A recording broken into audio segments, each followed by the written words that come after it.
Salut à tous et bienvenue. Aujourd'hui, on embarque dans notre machine à remonter le temps. Direction un siècle qui a tout changé, qui a littéralement redessiné la carte du monde, le XVIe siècle.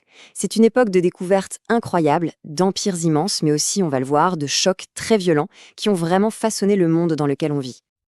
Alors, la grande question qui va nous servir de boussole tout au long de ce voyage, c'est celle-ci. Comment les Européens, en à peine 100 ans, sont-ils passés d'un monde finalement assez limité à la conquête de continents entiers? C'est le mystère qu'on va essayer de percer ensemble. Pour ne pas se perdre, voici notre itinéraire. On va commencer par les bases, les outils indispensables. Ensuite, on partira sur les traces des grands explorateurs. On découvrira des empires puissants. On verra comment s'est passée la rencontre entre les civilisations. Et enfin, on se demandera ce qu'il nous reste de tout ça aujourd'hui. Allez, on est parti. Ok, première escale, on s'équipe. Avant de lever l'ancre pour une époque aussi complexe, il nous faut une bonne carte et une boussole. En histoire, ça veut dire quoi? Ça veut dire des mots-clés bien compris et quelques dates repères à avoir en tête. Le premier mot, c'est un mot qu'on entend tout le temps aujourd'hui, mondialisation. Mais attention, ce n'est pas du tout une invention récente. La toute première forme de mondialisation, eh bien, elle est née au XVIe siècle. C'est la première fois dans l'histoire de l'humanité que des connexions, des échanges se font à l'échelle de la planète entière. Et qui dit mondialisation à cette époque, dit forcément un autre mot essentiel, empire colonial. Alors qu'est-ce que c'est? C'est assez simple, on a un pays puissant, qu'on appelle la métropole, qui va conquérir, administrer et surtout exploiter des territoires très lointains, les colonies. Et c'est exactement le modèle que l'Espagne et le Portugal vont mettre en place en Amérique. Mais une question se pose, comment on fait pour traverser des océans à cette époque? La réponse, elle tient en un mot, la caravelle. C'est un peu le vaisseau spatial du XVIe siècle, une vraie révolution technologique. Ce qui la rend géniale, c'est son ingéniosité. Elle combine une grande voile carrée pour capter le vent et aller vite, une voile triangulaire à l'arrière pour pouvoir manœuvrer facilement et une coque pas trop profonde pour longer les côtes sans s'échouer. Bref, le bateau parfait pour l'exploration. Maintenant, mettons un peu d'ordre dans tout ça avec quelques dates. Vous allez voir, c'est une histoire qui s'enchaîne. Tout commence en 1492. Christophe Colomb, sans le savoir, débarque en Amérique. Ça va tellement vite que 2 ans plus tard, en 1494, les Espagnols et les Portugais se partagent carrément le monde avec le traité de Tordesillas. Puis, entre 1519 et 1522, l'expédition de Magellan réussit le premier tour du monde et prouve que la Terre est ronde. Et pendant ce temps-là, en 1520, un autre géant entre en scène, Soliman le Magnifique, à la tête de l'Empire ottoman. Voilà, on est bien équipé, on a le vocabulaire, on a la chronologie. Maintenant, on peut vraiment prendre la mer et suivre les traces de ces explorateurs et de ces conquérants. Alors, pour comprendre l'esprit de l'époque, 2 voyages sont emblématiques. D'abord, celui de Christophe Colomb en 1492. Son plan, c'était de trouver une nouvelle route vers les Indes pour le commerce des épices. Mais il se trompe et tombe sur un continent totalement inconnu des Européens. C'est une découverte accidentelle qui va changer le monde. Et puis, il y a le voyage de Magellan. Lui, son projet est fou, faire le tour complet de la planète. Il n'en reviendra pas, mais une partie de son équipage y parviendra, offrant la preuve ultime que notre planète est bien une sphère. Imaginez un peu la scène mondiale au XVIe siècle comme un immense échiquier. Sur cet échiquier, 2 rois, 2 superpuissances vont se livrer une bataille acharnée pour le contrôle des terres et des mers. D'un côté, on a l'immense empire de Charles Quint. Il est à la tête de l'Espagne, de ses nouvelles colonies en Amérique, mais aussi de territoires en Autriche, en Italie, aux Pays-Bas. Son grand rêve, c'est d'unir toute l'Europe chrétienne dans un seul et même empire universel. Et juste en face, son grand rival, l'Empire ottoman, dirigé par Soliman le Magnifique. Une puissance militaire incroyable qui domine toute la Méditerranée orientale et qui n'a qu'une idée en tête, étendre son influence vers l'Europe. Le choc entre ces 2 géants est inévitable.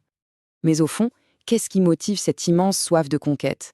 Au-delà de la religion et de la gloire, il y a un moteur surpuissant, l'appât du gain, l'or. Pour se faire une idée, regardez ce chiffre, 152 tonnes. C'est la quantité d'or arrivée dans le seul port de Séville en Espagne, en provenance d'Amérique en moins d'un siècle. C'est juste colossal. Une fortune qui va financer les guerres, mais aussi créer une énorme augmentation des prix dans toute l'Europe. Bien sûr, cette course à la richesse a eu un prix humain absolument terrible. On va maintenant aborder la partie la plus sombre de cette histoire, la rencontre ou plutôt le choc entre le monde européen et les civilisations américaines, avec l'exemple de l'Empire aztèque. Il faut bien comprendre que lorsque les conquistadors espagnols arrivent, ils ne découvrent pas des terres vides, ils tombent sur des civilisations brillantes et très organisées. Le chef des conquistadors lui-même, Hernán Cortés, est totalement bluffé par la capitale aztèque, Tenochtitlan. Dans ses lettres, il écrit qu'elle est plus grande que Grenade, qui était à l'époque une des plus belles villes d'Espagne. C'est dire le niveau de développement.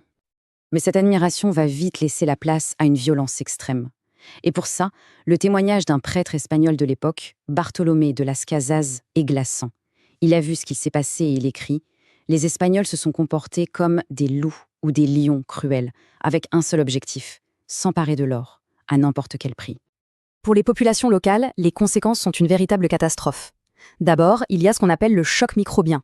Les Européens amènent avec eux des maladies comme la variole, contre lesquelles les Amérindiens n'ont aucune défense. Ça provoque une hécatombe. Ensuite vient le travail forcé, notamment dans les mines d'or et d'argent. Et enfin, l'acculturation. On force les populations à abandonner leurs dieux, leur langue, leurs traditions, pour adopter le christianisme et la culture européenne. Tout ça peut paraître bien lointain. On parle d'événements qui se sont passés il y a 500 ans. Et pourtant, le XVIe siècle a laissé des traces si profondes qu'elles sont encore parfaitement visibles dans notre monde d'aujourd'hui. Voyons voir. C'est très simple. On se demande parfois pourquoi l'espagnol est parlé du Mexique jusqu'en Argentine et pourquoi on parle portugais au Brésil. Eh bien, c'est l'héritage direct de la colonisation du XVIe siècle. L'économie mondiale d'aujourd'hui, avec ses échanges entre continents, trouve ses toutes premières racines à cette époque. Et puis, de cette rencontre, même si elle fut brutale, est né un métissage culturel extraordinaire qu'on retrouve dans la musique, la cuisine, les traditions de toute l'Amérique latine. Bon, on arrive au terme de notre voyage. On a vu énormément de choses. C'est le moment de faire une petite pause et de synthétiser les points vraiment essentiels, ce qu'il faut absolument garder en mémoire. Alors, pour que tout soit clair, on peut relier les informations.